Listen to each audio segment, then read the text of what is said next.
Lo que vamos a hablar rápidamente es un mix de cosas más o menos transversales sobre la importancia de las emociones y sentimientos, si bien considero que es un tema inagotable. No sé exactamente por dónde empezar, pero las emociones y sentimientos son parte de un programa evolutivo. Y todo parece ser evolutivo. Y si, por supuesto que lo que voy a decir ahora yo no lo entiendo, pero parece que el universo conocido empezó con un Big Bang, con algo que era una simple pelota, pero hablan de pelota del tamaño de una pelota, no mucho más que el tamaño de una pelota, lo cual es incomprensible, en lo cual básicamente había solamente hidrógeno, y en algún momento, por motivos no bien conocidos, eso estalla, es el Big Bang, se expande, y aparece lo que conocemos como materia, lo que conocemos como tiempo, lo que conocemos como gravedad. Eso se expande, se forman partículas subatómicas, atómicas, moléculas, polvo estelar, estrellas, galaxias, planetas. Eso pasó hace 13.800 millones de años, y hace 4.500 millones de años, probablemente acá, aparece el planeta Tierra.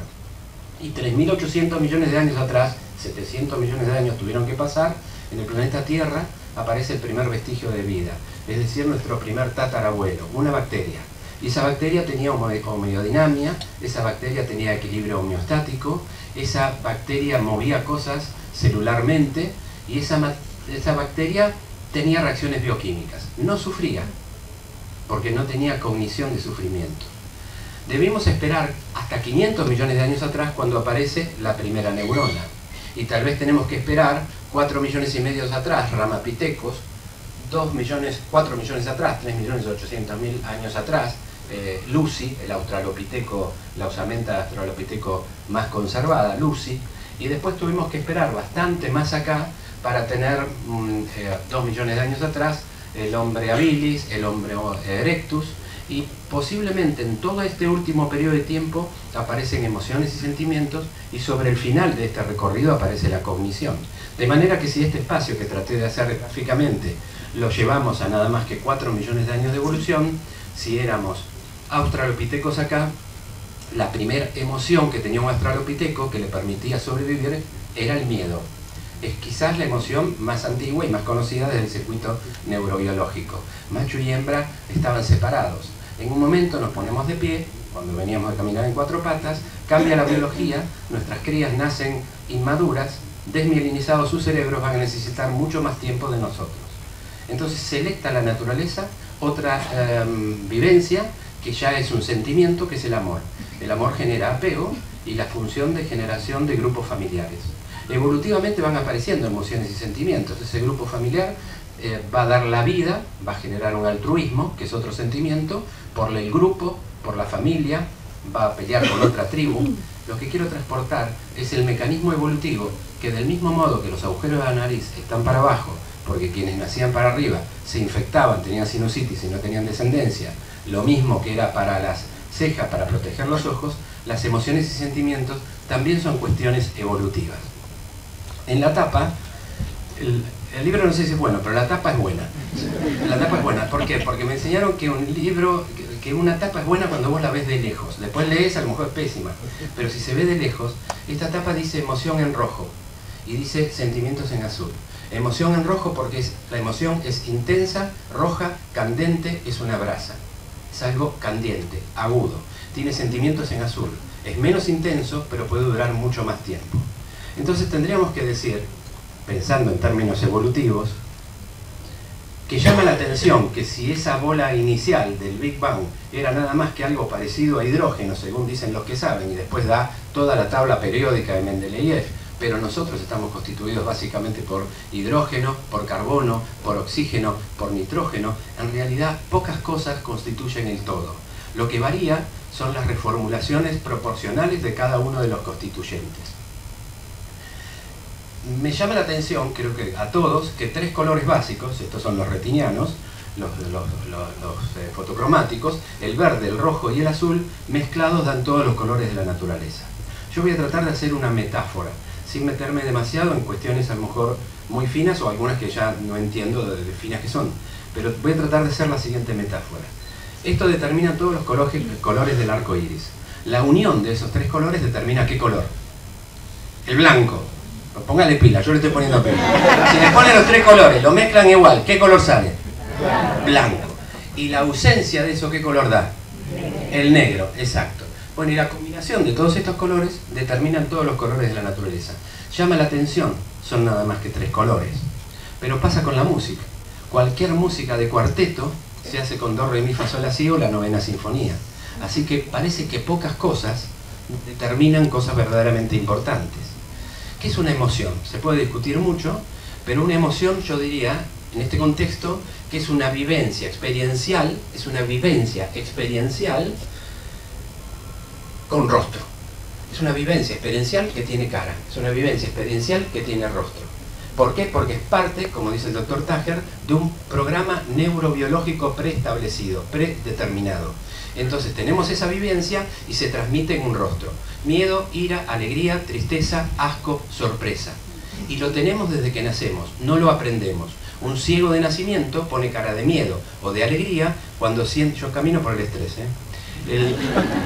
claro, para bajar la adrenalina. Un ciego de nacimiento tiene rostro de alegría o de tristeza cuando siente alegría o de tristeza y nunca vio esos rostros. Son parte de un proceso heredado, parte de un proceso biológico. Y tiene también una connotación física importante. Va a modificar en una emoción la frecuencia cardíaca, a lo mejor muy poquitito, a lo mejor modificar nada más que la variabilidad cardíaca, pero va a modificar a lo mejor algo del cortisol, de la prolactina, o probablemente del factor de necrosis tumoral alfa, o algunas de las, digamos, sustancias proinflamatorias, interleuquinas proinflamatorias, pero algo sucede en el cuerpo en una emoción, porque no hay emoción sin cuerpo. Esto es una definición, no hay emoción sin cuerpo. Cuando hicimos para este trabajo, para este libro, lo llamo a Ariel Tarico, le digo, mira, en la facultad, cuando damos psicobiología de las emociones, utilizamos fotos de rostros de banco. Quería hacer unas con vos, como a Ariel le interesa mucho la medicina y siempre charlamos, y es un muy buen actor, nos reunimos en un estudio fotográfico con un cerebro y empezamos a hablar de funciones, etc. Y él fue haciendo los distintos rostros. Este es un rostro de miedo que hizo Ariel. Es claro que es un rostro de miedo. ¿Y este es un rostro de qué? Parte de un programa neurobiológico preestablecido porque tiene los dientes que nos quiere comer, cejas para adentro, tiene cara de malo, no nos quiere. Está enojado. Esto es transcultural, lo entiende cualquiera, aunque pueda haber alguna discusión de granularidad emocional que charlaremos la semana que viene, pero básicamente podríamos decir, si me autorizás, Carlos, básicamente que esto es transcultural y en cualquier parte del mundo es más o menos así, cara de miedo. ¿Y esto es cara de qué? ¿Esto de qué? Póngale pila. De alegría. Y la alegría es una de las emociones sí, más universales. Y es la emoción, por antítesis, es la emoción que va en contra del miedo. Cuando hay alegría hay confianza, tranquilidad, apego, no tenés dudas, son todas certezas. Te sentís bárbaro, ¿sí o no? Sí. Compartís un café, una picadita, un bermucito. La alegría es extraordinaria y da apego y confiabilidad. Es fabulosa la alegría, ¿sí o no? Sí. Sí. ¿Qué cara ponen los políticos en campaña? Claro, ¿para qué los votemos? Después vemos qué pasa, pero ellos ponen esa cara porque, lógico, genera confiabilidad. ¿Y esto cara de qué es? De tristeza, y es claro. ¿Qué es lo que hace? Yo me acuerdo que él me decía que trataba de evocar mucho el método de Stanislavski, el hecho de vivenciar internamente, que vos pensás en un buen actor que te guste, y el buen actor es porque lo siente adentro y lo saca afuera. Cuando tuvimos que hacer la tristeza, medio al principio le costó, y después dijo, déjame un minuto, y se puso a llorar. Lo tengo filmado, acá está una de las lágrimas, le saltaban las lágrimas. Después me dijo de qué se acordó. Evocó, por el método de Stanislavski, una vivencia interna, emotion, emovere, moverse. Toda emoción tiene una función de comunicación, de dar, de moverse, de actuar. La emoción se ve, se nota. La emoción es un evento público, es una comunicación no verbal. Es natural que esto sea así. ¿Y esto qué es? Asco. Y es claro, porque no podíamos comer comida podrida y morir nosotros o nuestras crías. Entonces, ¿qué íbamos a hacer? Íbamos a cerrar la boca para que no entre comida podrida, íbamos a tratar de levantar los labios para tapar la nariz, y las sustancias tóxicas o malolientes, o íbamos a cerrar los ojos. Esta es la cara y lo reconocemos todos. Obviamente el tiempo hace, y la evolución cognitiva y esa evolución del Big Bang para acá, de algún modo, agrega el telencéfalo, las vesículas telencefálicas, los lóbulos prefrontales, y también aparece la cognición en los últimos años de evolución de nuestra especie. Pero es cierto que cuando aparece esa cognición, yo puedo decidir, manejar y expresarme emocionalmente. Entonces puedo tener, por ejemplo, asco por personas. ¿No se puede tener asco por personas? Están pensando en algo. Pero claro, ¿por qué? Porque es un continuo. Sensaciones, emociones, sentimientos, cognición, es, en el fondo, una emoción también es una razón. ¿Y esto qué es? Sorpresa, asombro. Y es claro, no puede ser otro modo. En esa evolución, todo lo que está, como los agujeros de nariz, las orejas para adelante, todo está porque tiene que estar.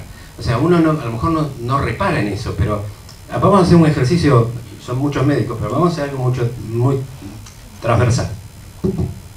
Hagan esto así, como Riquelme, como Topollillo, así. Pero sin miedo, sin miedo, hagan así, que sea exacto. Así, bien, sin miedo, sí. Mientras yo sigo hablando, y en un momento voy a hacer algo, pero ustedes no lo hagan ahora. Yo lo voy a hacer ahora, pero ustedes no lo hagan. Es decir, no muevan en este momento. Después les voy a decir que sí, pero no en este momento. Cuando les diga después, no ahora, mientras yo voy a seguir hablando, ustedes van a hacer esto, pero no ahora. Entonces, mientras yo sigo hablando ahora, sí, háganlo, fíjate vos cómo cambió el sonido, es extraordinario, parece sorprendente cómo acabamos de descubrir las orejas. Es sorprendente. El ser humano es malo, es dañino, es cazador, tiene visión frontal, estereoscópica para matar. Lo que nos hace bueno o controlables es un subproducto de la función cerebral que se llama cultura. Pero no es raro que tengamos que escuchar lo que está justo adelante por una cuestión de supervivencia. ¿Y esto qué es? Acá agregamos una cognición. ¿Acá qué hay? Sos un raro. Vos no valés nada. Acá hay desprecio. Acá hay desprecio, denostación. Solamente lo pongo después de las 6 básicas, que hay más básicas, pero de las 6 básicas, porque decir que acá ya el lóbulo frontal empieza a funcionar un poco más. Entonces acá hay cognición, y es el primer rostro asimétrico. Todos los demás son simétricos.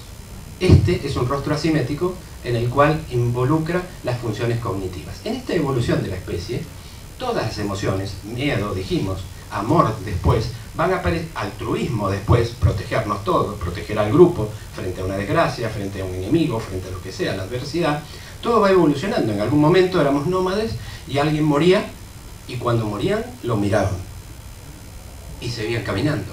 Pero pasó en algún momento que alguien moría, lo miraron, lo volvieron a mirar y dijeron: a algún lado debe ir. Entonces lo enterraron con sus flechas, arcos, enseres, con su túnica, con su morral, porque supusieron que iba a algún lado. Aparece la fe. No importa si Dios existe o no, no es el ámbito, pero aparece una función biológica que es un sentimiento de fe, que es la creencia en algo sin sustento de prueba alguna. Todo lo que tenemos es evolutivamente heredado. Después vemos cómo lo manejamos. ¿Qué es un sentimiento? Dijimos que es una emoción. Una emoción es una vivencia grabada en nuestro sistema neurológico que tiene rostro. Miedo, ira, alegría, tristeza, ya lo dijimos. Un sentimiento es la comprensión consciente de una emoción que entonces se hace sostenida en el tiempo, algunas veces toda la vida. Amor, fe, culpa, vergüenza, odio, envidia, celos, orgullo. Las emociones son públicas, los sentimientos son privados. ¿Te das cuenta alguna vez? Porque lo expresa con el cuerpo. Pero los sentimientos son actitudes privadas. Pueden estar ocultas, hay que transmitirlas en una emoción, en un abrazo, en un afecto, en una palabra. Estos son sentimientos. Lo otro eran... Ahora uno dice, ¿y todo esto está bien? Está todo heredado. Será una cuestión de proporción, en su medida, tan simple como eso. El amor, la fe, la culpa. ¿La culpa está bien tener culpa? ¿Por qué no? Todo lo que tenemos está bien. Es decir, los agujeros de nariz para abajo, las orejas para adelante, las cejas acá arriba, el ventrículo izquierdo donde está y con la forma que tiene, está porque tiene que estar. Entonces la culpa está bien. El tema es cómo la manejamos. ¿El azúcar en sangre está bien? Sí, sin azúcar estamos fritos, pero si tenemos mucha diabetes. La culpa nos hace sentir que transgredimos y dañamos un acuerdo social. Y entonces nos despierta una conducta reparadora. Y eso está bien. Ahora, un exceso de culpa te inmoviliza, baja la autoestima, y una falta es propia del psicópata. Entonces uno dice, odio, vergüenza. Vergüenza es parecido. No alcancé lo que se esperaba de mí, de mi maestra, de mis padres. Envidia, complicado explicar la envidia. Porque la envidia, está esa frase que dice que se envidia lo que se admira, ¿no? Uno envidia lo que tiene el otro, en lo que es, en dinero, en capacidad, en belleza, en salud, en lo que sea, se envidia. La envidia es mala en sí misma porque daña más al que la porta que aquel del cual es el objeto del envidiado. Dícese que la envidia es el mensajero nocturno de la admiración. Pero la primera fase, esto es discutible, por supuesto, pero la primera fase es notar que el otro tiene algo que a mí me gustaría desarrollar. ¿Qué es lo que me implica un maestro? Yo quisiera saber cómo él. Pasar a envidiarlo es patológico, no está bien. Y la palabra sana envidia no existe. Pero notar que yo quiero eso y que debo convertir un no en un sí para mejorar yo, pero no ser mejor que el otro. En ese sentido está bien la primera fase. Hay una frase oriental de Jigoro Kano que expresa muy bien esto: no hay que ser mejor que otro, hay que ser mejor que ayer. Eso es extraordinario. No hay que ser mejor que otro, hay que ser mejor que ayer. Y ahora, metafóricamente, quisiera decir que si 3 colores forman todos los colores y 7 notas toda la música, y si se clasifican de distintos modos las emociones y sentimientos, pero una básica es en emociones negativas y positivas. La palabra negativa en términos de emoción no implica algo negativo, deleterio o peyorativo. Negativo implica que simplemente es una emoción que te tiende a alejar de las cosas, mientras que las positivas te tienden a acercar. Pero todas son necesarias. La tristeza es necesaria para procesar una pérdida. Las emociones negativas no se medican, se procesan. Se procesa la enfermedad, la patología, pero no una emoción negativa. ¿Qué es una emoción negativa? La que te aleja. ¿Qué es una emoción positiva? La que te acerca. Bien, tan simple como eso. Eso es lo que vamos a usar acá para hacer esta metáfora. Vos ves un caracol que viene con las antenitas, que son los tentáculos. ¿Viste un caracol? Sí. ¿Qué tienen en la punta de los cosos esos? Los ojos. Si vos lo tocas, ¿qué hace el caracol? Hagan la maniobra, ¿ves? Hacés como el caracol. Se mete para adentro. ¿Por qué? Porque tiene emovere. Se asusta, tiene una emoción, que la tiene, se asusta y se viene para atrás. Pero si ese caracol encuentra otro caracol hoy a la noche y se enamora, van a tener una relación sexual de 7 horas de duración.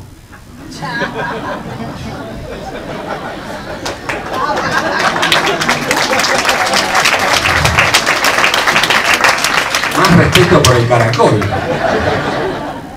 Pero se me ocurre pensar que si las emociones positivas les ponemos colores, como la metáfora inicial, y las negativas de color oscuro, y esto es metafórico, pero pero podemos discutirlo, porque algo de cierto debe tener. Si esto es así, nosotros somos mezclas de emociones y sentimientos, y si esto es así, yo no estoy viendo personas, estoy viendo licuadoras. Cada uno de nosotros somos un licuado, producto de la mezcla de emociones y sentimientos que nos constituyen. No estoy denostando la razón en lo absoluto y se trata del equilibrio, pero no somos lo que pensamos, somos lo que sentimos. El emovere, la intencionalidad instantánea, la tendencia a la acción sostenida en el tiempo del sentimiento, todo esto marca al ser humano. Emociones y sentimientos, propulsión a hacer algo. Y yo diría que si las emociones las clasificamos en positivas y negativas y colocamos colores vívidos para las emociones positivas, colores más oscuros para las negativas, que las tenemos que tener, porque tenemos que tener tristeza, tenemos que tener ira en algunas veces, ¿por qué no? Hay que discutir, pero tenemos que tener ira y manejarla, ira control, saber manejarla, pero aparte de una cosa, las emociones no se pueden evitar, son inevitables, como el latido del ventrículo izquierdo, no se puede evitar. Y no es bueno, se pueden gerenciar. Pero entonces lo que yo estoy viendo son licuadoras, y cada uno de nosotros debemos tener un color distinto según el licuado por la proporción de emociones y sentimientos que nos constituyen. Con una ventaja, puedo identificarlo si pienso en ello. Como no tuvimos educación emocional, no pensamos en eso. Pero la verdad es que El autoconocimiento implicaría qué rol juega en mí cada una de las emociones y sentimientos que me constituyen, y conocer a la persona que está al lado es conocer sus emociones y sentimientos. ¿Logré transmitir esto? ¿Coinciden en alguna medida? Pero en serio, de corazón. Yo estoy convencido que es así, que las personas son lo que sienten ser. Es decir, lo que son de corazón y la mezcla. Y para hacerlo más gráfico, creo, todos tenemos condiciones negativas, obviamente porque hacen falta, lo dijimos, todo lo que está, los agujeros de la nariz, todo tiene que estar, pero si una persona tiene nada más que negativa, tiene un licuado negro. Eso no está bien. Lo bueno de saber el licuado, nuestro y de quienes nos rodean, es que tomás conciencia y eso te permite gerenciamiento, administración. Hay unos profesionales en nuestras áreas respectivas de trabajo, pero no tan buenos a veces gerenciadores de nuestra vida. No sé si les suena que es posible. Entonces, saber el color del licuado que tengo constituido por ahí es útil. Entonces digo, si hubiese un licuado, esto es metafórico, pero si hubiese un licuado con todas cosas oscuras y negativas, el licuado sería negro y sería esto. Esto es un licuado negro, sin duda, animado, propulsado por emociones y sentimientos negativos. Lo contrario a la defensa evolutiva.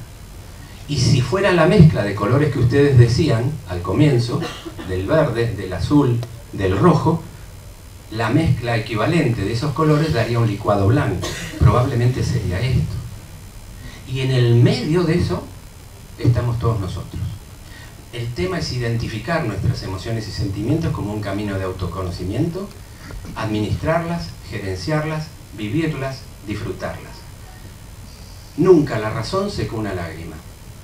La felicidad y el bienestar pasa por las emociones y sentimientos. Todo lo que recordamos está anclado en la memoria por las emociones. La emoción y el sentimiento es el mejor cemento para la memoria.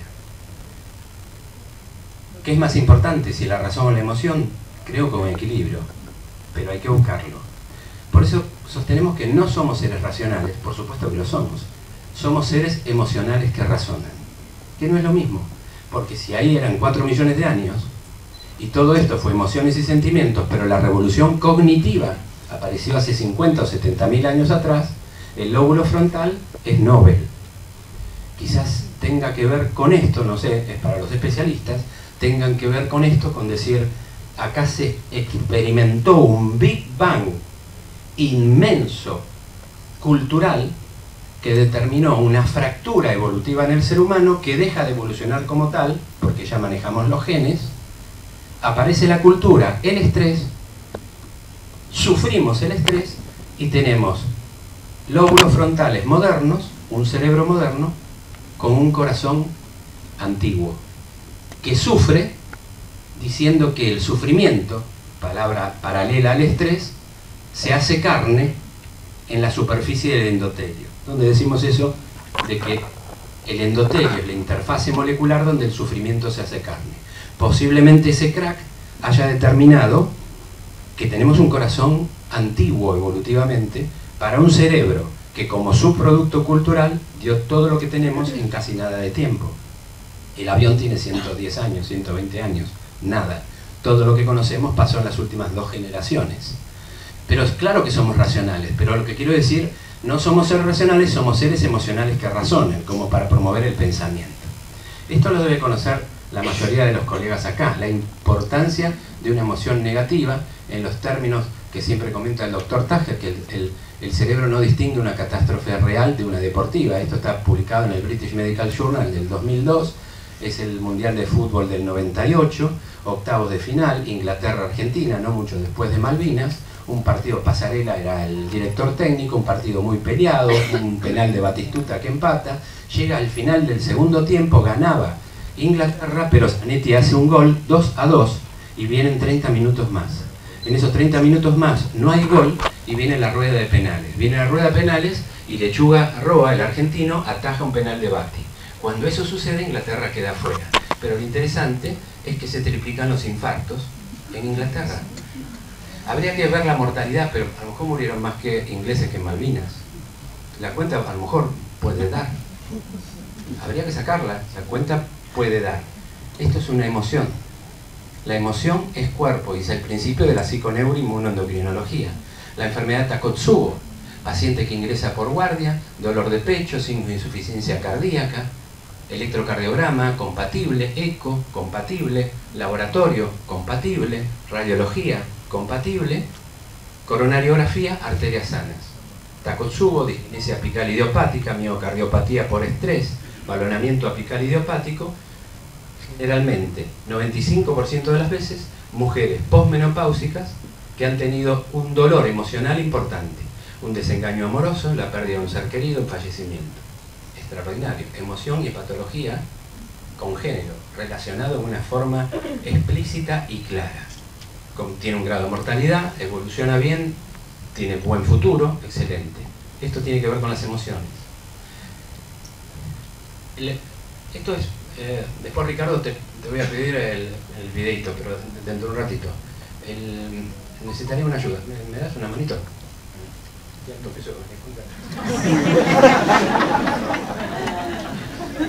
Me mató. Bueno, dos cositas nada más, pero bueno, evidentemente él tiene un cerebro. Hemisferio derecho, hemisferio izquierdo, como todos los hombres también tenemos. Hemisferio derecho, hemisferio izquierdo tiene funciones distintas. ¿Alguien acá medita? ¿Alguien hace meditación? 5, 6, 7. Hemisferio derecho, hemisferio izquierdo.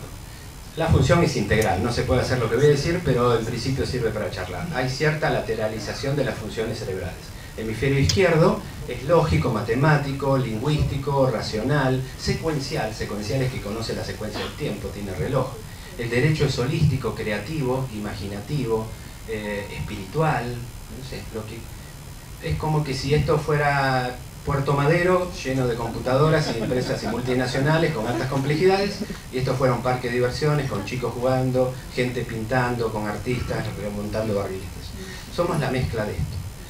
Obviamente, también la emoción tiene que ver con los lóbulos prefrontales, pero también es cierto, pero también es cierto que hay un sistema límbico, que no es que sea el sistema límbico del corazón, pero tiene algo que ver con eso y hay estructuras del cerebro límbico que todos conocemos que tienen que ver con eso. La metáfora podría ser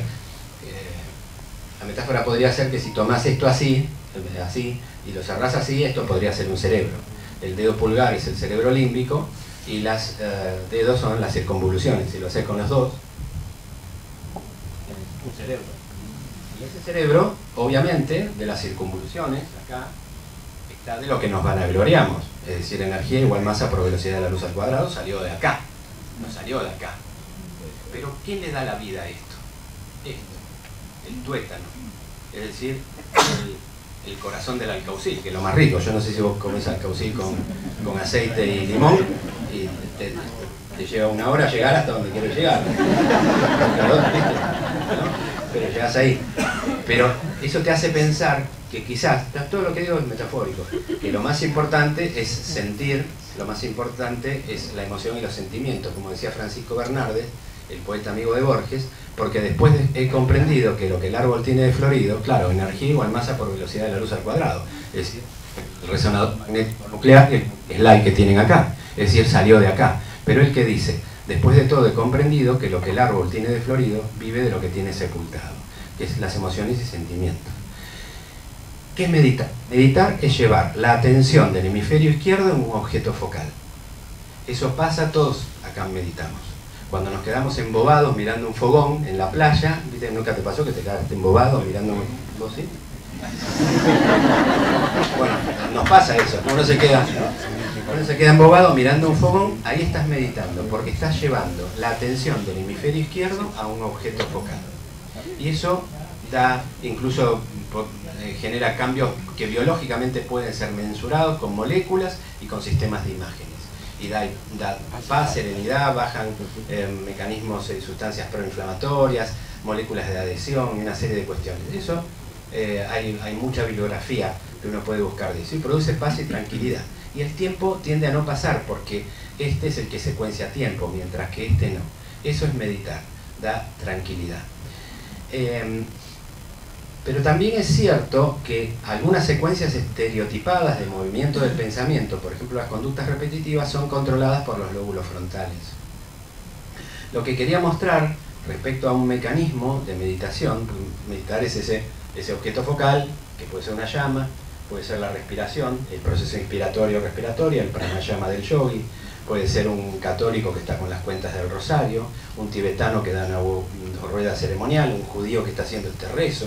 Cualquier movimiento repetitivo facilita la concentración del hemisferio izquierdo sobre ese objeto focal, permitiendo funcionar el cerebro con una dinámica distinta, y es la que se aproxima a lo que entendemos como palabra meditación. En el caso de este hombre, que es Maurice Ravel, gracias. Un aplauso.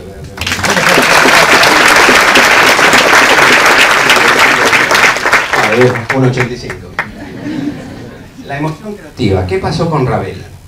Ravel, en un momento casi apogeo de su carrera, empieza con un cuadro demencial, con una degeneración, pero que no es el 80% del Alzheimer, el más común, el más frecuente, sino que empieza con una degeneración frontotemporal, se llama demencia de Pick. Entonces respeta muchas funciones por mucho tiempo, pero lesiona rápidamente las frontales. La conducta es obsesiva, compulsiva y perseverancia de conducta. Un Pick, al inicio por lo menos, antes que progrese, va a tener tendencia a las conductas obsesivas, compulsivas y perseverancia de conducta. ¿Anda mejor? Gracias. Perseverancia de conducta. Entonces los iba a invitar a ver un tema de Ravel. Ricardo, ¿se podrá poner el video? Vamos a poner un video donde está el bolero de Ravel, porque él compone su bolero cuando empieza a desarrollar la demencia frontotemporal de Pick.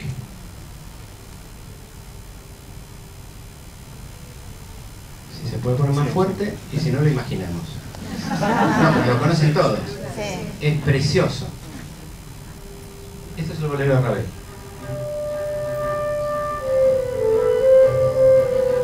Este es el bolero de Ravel por Gustavo Dudamel. Dura 17 minutos 40. Arrancamos en el minuto 30. Pero de acá en más es siempre igual. Este es Dudamel.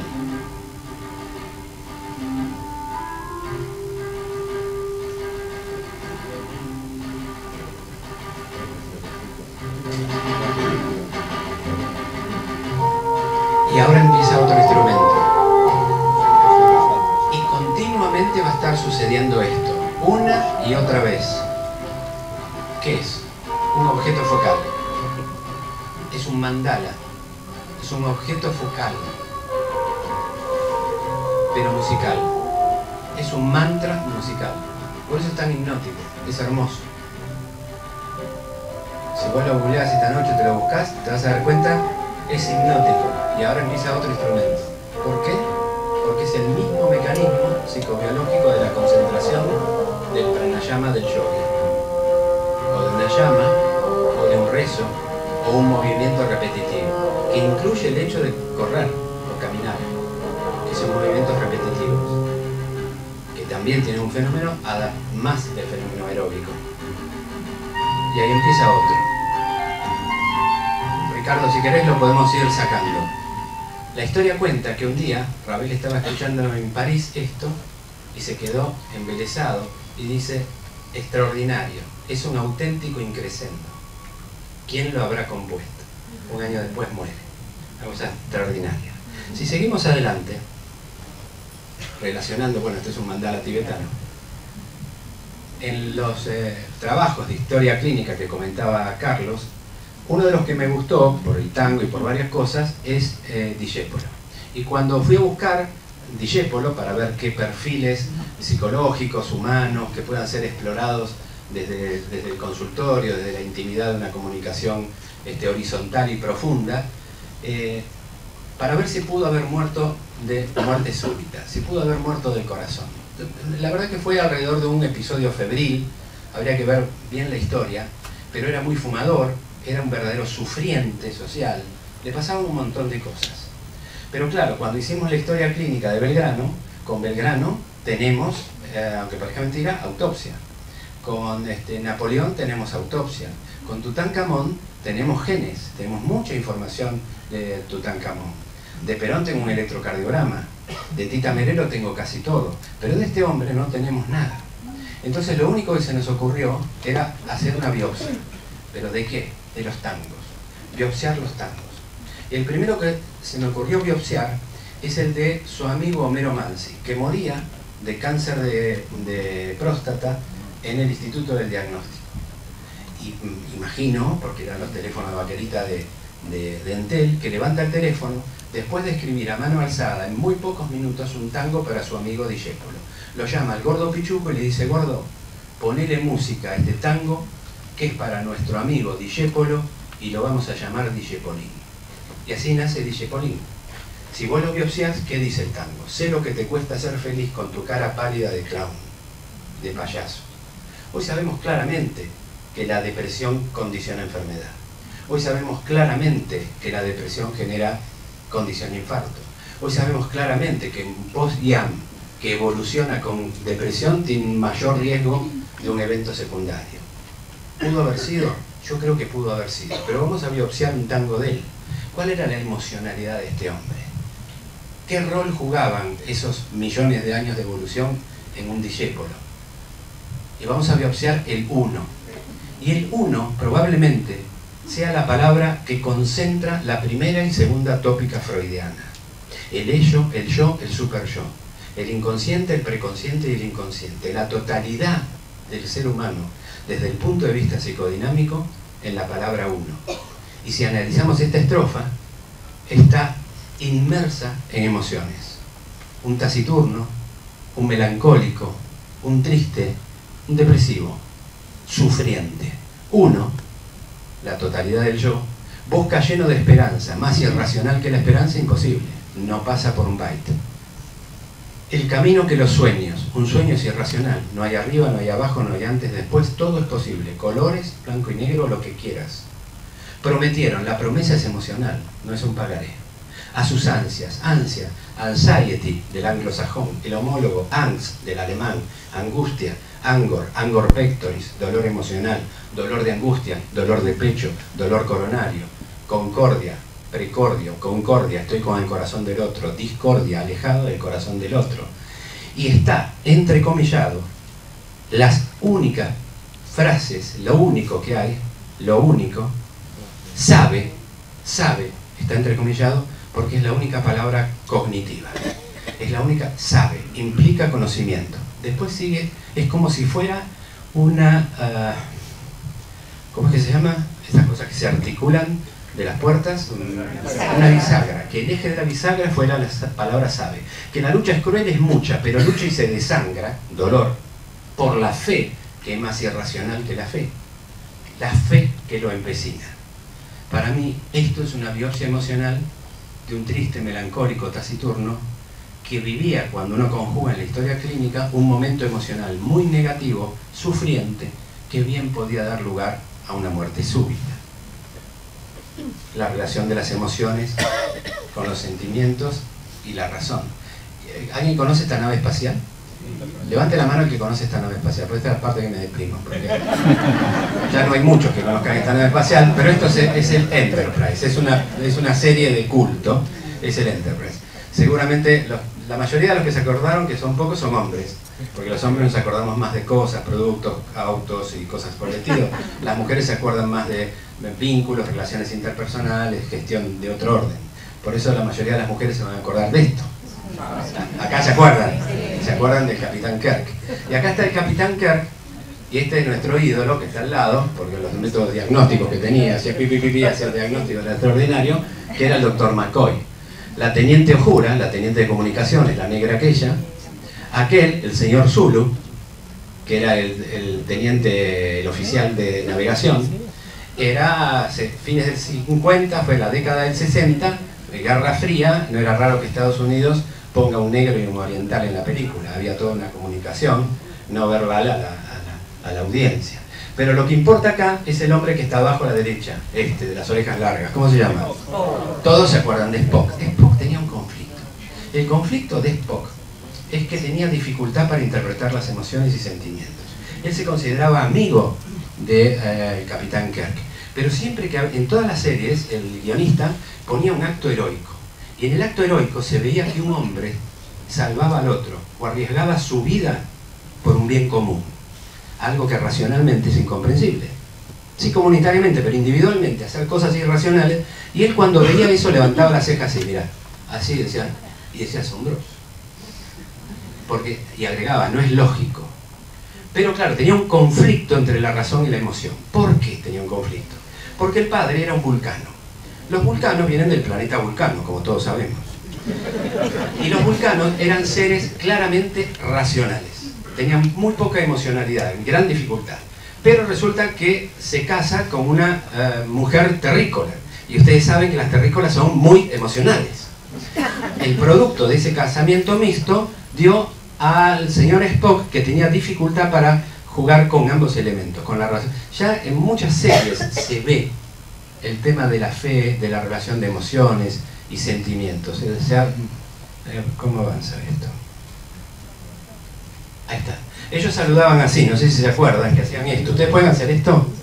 Háganlo, doctor, haga esto. ¿Cómo que no va a poder? Haga esto, doctor. Ah, no puede, él no puede, hagan esto, vos podés, Carlos. Hagan esto, bien. Con las dos manos, a ver. Con una puedo mejor. Con las dos manos.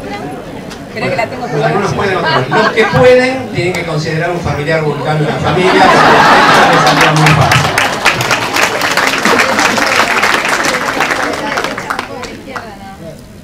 Pero después vino Data. Data era un androide, es decir, no tenía nada de cuerpo. Era todo electrónico, pero él también se hizo la pregunta sobre las emociones y sentimientos. Y en una de las series, él quería sentir emociones. Entonces le hicieron un chip en el antebrazo izquierdo, un chip emocional. Pero qué visión que tuvieron, porque para que tenga emoción, a ese chip le tuvieron que agregar un pedacito de piel humana. Lo que dijimos al comienzo, no hay emoción sin cuerpo. Tenemos que poner un pedacito de piel humana. La emoción y sentimiento es un fenómeno cerebral, pero metafóricamente es una cuerda que vibra. Pero una cuerda que vibra solo suena en una guitarra. Tiene que haber cuerpo. En la teoría del marcador de Damasio, dice que incluso todas nuestras vivencias son transmitidas al cuerpo y se guardan en el inconsciente. ¿Qué quiero decir con esto? Esto no pasó nada más que... ¿Qué quiero decir con esto? Una historia que tiene que ver con la intuición, con el sexto sentido, y la teoría del marcador de Damasio, y guardar algo en el cuerpo, una emoción, algo que se modificó. Un grupo de amigos sale a tomar algo. Van, caminan, no encuentran un bar, hasta que al final encuentran un bar, lindo, lejos, lo ven, uy, qué suerte que encontramos, grandes ventanales iluminados, de color rojo intenso, entraron, discutieron con el mozo, pasaron un mal momento, después se arregla el tema y zafaron. Pero sufrió, hubo una emoción negativa, ira, miedo, una emoción negativa. Y eso se grabó, porque algo del cuerpo cambió. Y lo guardó en una guitarra emocional, para hacer la metáfora de Damasio. Una guitarra emocional. Vibró una cuerda, la guardó en una guitarra y quedó en la memoria.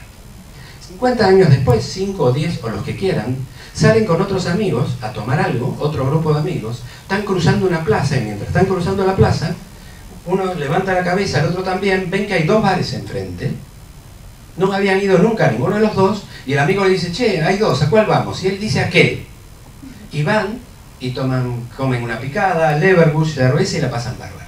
¿Por qué no fue el de la izquierda? Porque era rojo. Esto es la teoría. ¿Por qué? Porque hasta inconscientemente te trae algo. ¿Viste cuando alguien te cae mal? ¿Tienen alguna cara en este momento que les cae mal? Eso es porque tienen una guitarra emocional, justificada o no, de algo que sucedió. No es lo único que pasó, y vamos terminando, no es lo único que pasó. Pasó en la guerra en Star Wars. Él, Luke, que era el héroe, tenía un maestro Jedi, ¿se acuerdan ese que le enseñaba con la espada, con el láser? ¿Y qué le pasaba a Luke? Luke tenía que, en la primera, en la Estrella de la Muerte, lanzar un proyectil y destruir a la Estrella de la Muerte. Estaba en pleno combate y las posibilidades eran muy pocas. Desaparece todo el ruido y aparece una voz en off, que era su maestro Jedi, que ya había muerto, y le dice, confía en la fuerza. Confía en la fuerza, la fe, sentimiento, emoción. Ahí ven que se apagan las computadoras, él las apaga, y en la central de mando todos se ponen muy nerviosos porque apagó el único elemento y recurso que le podía dar la victoria. Se dejó llevar por la fuerza, disparó, lanzó el proyectil, dio en el centro y destruyó la estrella de la muerte. Otra metáfora interesante. Y para ir terminando, vamos a cerrar con David y Goliat, que sintetiza de algún modo, o nos sirve en este caso, para darle una vuelta de tuerca a esto de emociones y sentimientos, y qué rol debiera jugar, o por lo menos rescatar, o que tratemos por lo menos de saber que somos licuadoras, y determinar el color de nuestro licuado y de las personas que nos rodean. Resulta, esto es comparable a la Ilíada, a la Odisea, pero resulta que en un momento, en Belén, vivía una familia cuyo padre era Yesé. En ese momento, entraron en guerra los judíos con los filisteos, los pueblos del mar. Entonces tenían que ir al frente de combate. La característica de David es que era muy creyente, era un hombre de enorme fe, fe en su Dios. Pero no podía ir porque era muy chiquito, era el más chico de los 4. Los 3 mayores fueron al frente de combate y él no pudo más que quedarse cuidando el rebaño de ovejas del padre, que empezó a cuidar echando a los lobos con una honda que desarrolló. Tomó una honda y con piedras ahuyentaba a los lobos. Un día su padre, Yesé, le dice: toma estos granos y estos quesos y llévaselos al comandante del batallón y a tus hermanos al frente de batalla. Cuando va al frente de batalla, se entera de una historia, y es que todos los días, tras las líneas enemigas, emergía un gigante de más de 3 metros, con armadura, con escudo, con lanza y escudero, que desafiaba al ejército de Israel, diciéndole que si alguien le ganaba en combate, serían libres. Por supuesto, nadie le podía ganar, era un invencible. Él pide combatir, no lo dejan, era un alfenique. La historia no cuenta cómo, pero él pide hablar con su rey, con el rey Saúl.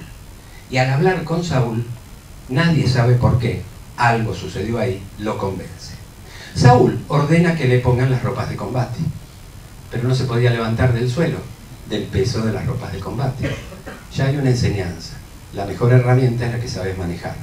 Se pone su túnica, su morral, toma 3 piedras, 3 guijarros del suelo, su honda y va hacia el frente de combate. Emerge tras las líneas enemigas un gigante de más de 3 metros, con armadura, con escudo, con lanza y escudero. Seguro tuvo emociones y sentimientos. ¿Qué sintió David? Sorpresa al verlo. Sin duda miedo y sin duda ira. Y tenía un sentimiento, fe. El gigante al verlo se rió y dijo: en instantes más voy a arrojar tus entrañas a las aves rapaces del cielo. Entonces él, seguramente con miedo, pero con fe, tomó uno de sus 3 guijarros, lo puso en su honda, dio 3 vueltas, le pegó al gigante acá, que cayó inmediatamente muerto frente al suelo. ¿Qué es lo que quisiera dejar hoy? Tal vez sea mejor pensar menos y sentir más. Piense menos, sienta más. No somos seres racionales, somos seres emocionales que razonan, y gracias por haberme invitado a este podcast.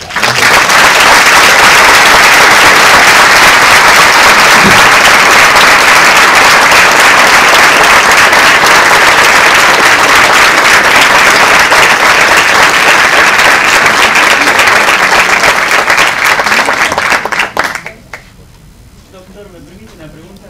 Sí. Justamente íbamos a dar preguntas públicas. Bueno, alguna vez leí por ahí algunas culturas pre-incaico, precolombinas, y esto tiene que ver con los colores. Quiero ponerte el micrófono así para que te Está bien, tomaban los colores diferentes a nosotros. Te hablo del color blanco y del color negro. Y en realidad algunas culturas dicen que el color más puro, el que menos se puede contaminar, sería el negro, y el blanco es el que se ensucia. Y nosotros vimos hoy como imágenes negativas a lo negro y como lo positivo a lo blanco. Entonces, el color no es una construcción y dependerá de qué época se construye o qué cultura. Bueno, de hecho hay todo un área de la psicología que es la psicología del color. Es decir, tiene que ver con la cultura. Los colores son culturales. Si uno quisiera hacer una digamos, un análisis rápido del porqué de los colores. Bueno, el negro, uno tendría que pensar evolutivamente que el negro es oscuridad y es miedo. No es casual que tengamos miedo al no ver, no es casual que un nene llore al no ver, no es casual que después del miedo del no ver vengan los colores cálidos del amanecer, es decir, que los colores celestes, el amanecer sean colores cálidos y que nos den esa tranquilidad, serenidad después del miedo. Tampoco es raro que el desangrar de Discépolo tenga que ver con una expresión histórica muy clara, también evolutiva, porque el color rojo no es por convención internacional, es rojo porque era sinónimo de muerte.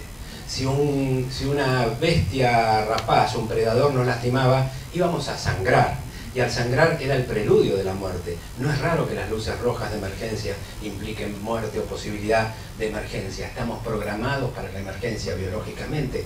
Sí, así que el color está relacionado con eso. Si suena el despertador, no el despertador, el teléfono a las 4 de la mañana, ¿quién no se asusta? Estamos programados para el miedo. No es raro, pero estamos programados para el miedo porque nos tenemos que defender si un predador a las 4 de la mañana quiere comer a alguna de nuestras crías o lastimarnos a nosotros.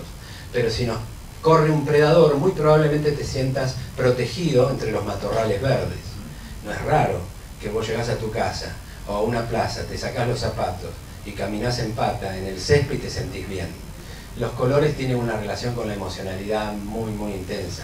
Y eso se hace en meditación y en muchas cosas. Pero sí, seguramente cada cultura, por eso en algún momento creo haber deslizado que si bien las emociones son transculturales y universales, quizás no lo son tantos. Hay cosas que se aprenden, hay cosas que a nosotros nos dan asco y otros no.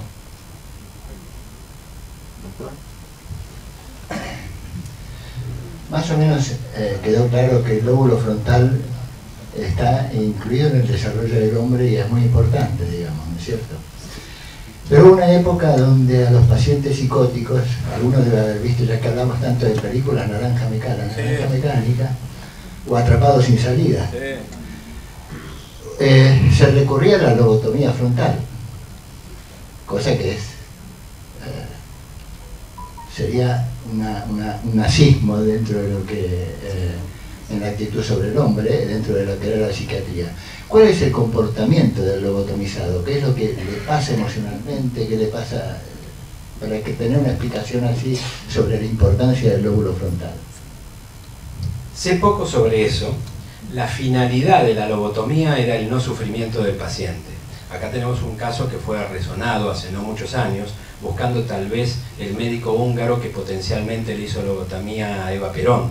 Eso fue muy discutido en su momento, porque se encontraron algunas imágenes de posible lobotomía en esta zona, cuando la mayoría de las lobotomías en ese momento se realizaban desde acá, podía ser de un lado o de otro, pero la finalidad era generar una condición disruptiva de una emocionalidad negativa, era disminuir el sufrimiento. En ese caso particular, creo que con la medicación, etcétera, probablemente ni hubiera hecho falta, pero bueno, en un caso tan resonante en nuestro país, la medicina siempre venía del exterior. De hecho, en el caso de Eva Perón, se utilizó por primera vez la medicina, digamos, los quimioterápicos. La primera mostaza nitrogenada que llegó a nuestro país fue por Eva Perón. Y el médico americano que lo operó fue, para todo el mundo fue Finoquieto y no fue Finoquieto. Hubo toda una cantidad de cosas. Pero entiendo que básicamente es disminuir la condición de sufrimiento. No, pero en algunos casos se utilizó para disminuir la conducta agresiva de los pacientes. Sí, también. O sea, desconectar lo emocional de lo cognitivo, digamos. La sensación que me da, tuve la suerte hace muy poquito de estar hace muy poquito, todos conocemos el caso de Phineas Gage, ¿no? Fue un caso muy resonante, uno de mis gustos porque es interesante los trabajos de Damasio y Hannah Damasio, la esposa de Damasio, respecto a las lesiones prefrontales, cambios de conducta, qué pasó. Me dio un gusto, fui a Harvard y me saqué una foto con Phineas Gage, o sea, con el cráneo sorprendentemente y con la vara. Pero uno ve ahí, y claro, uno imagina, realmente yo calculo cuánto es el lóbulo frontal. La corteza cerebral tiene 1 centímetro, tiene 1 milímetro y un poquito. Yo calculo que deben ser zonas tan chiquitas que determinan tantas cosas en el cerebro, que qué difícil sería saber que una lesión, un corte, una exéresis de una parte es responsable exactamente de algo. Quizás sí de un lóbulo o algo verdaderamente grande, pero hacer una lobotomía, ¿por qué vía de acceso? ¿En cuánto? Cortar sustancia blanca, ¿en cuánto? ¿Qué está desaferentando cortando esa sustancia blanca interhemisférica? Me parece que habría que preguntarle a un especialista, yo no es mi especialidad, pero me parece que hay mucho de incertidumbre por poder poner una clara equivalencia científica entre corte y conducta modificada. Me parece que debería ser muy tomográfico, muy estereotáxico saber que algo sucede específicamente por algo, me parece propio, tan puntual, sí.